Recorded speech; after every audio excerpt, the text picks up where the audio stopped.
Today we've got a quick guide on how to open metal and wood frames without any hassle. Whether you're changing artwork, cleaning, or just curious, we've got you covered. Let's jump right in.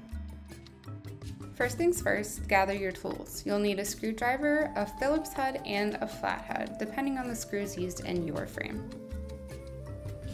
For wood frames, your first step is to remove one side of your hanging hardware bracket. We're using a Phillips head to quickly loosen and remove the attached screw. Next, using your thumbs, push up and out on the flexi tabs holding the backing of your frame. Alternatively, you can also use a flathead screwdriver to lift the tabs. Once all flexi tabs have been lifted, using your index finger, get underneath the frame and push up gently on the cover. The backing of your wood frame should pop out easily. For a metal frame, we can skip removing the hanging wire and focus on removing the bottom frame rail. We're using a flathead screwdriver to loosen the top screw on the left and right corner brackets.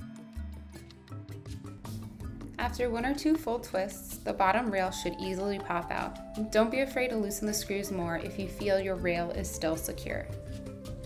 Once removed, check each side of your frame and begin to take out the backing springs. If needed, use a flathead screwdriver to gently nudge the springs out until you can grab them. Lastly, gently slide out your cover, artwork, and backing from the metal frame. Opening metal and wood frames is a straightforward process that allows you to switch out artwork or clean your frames with ease. Remember to handle them with care to prevent any damage.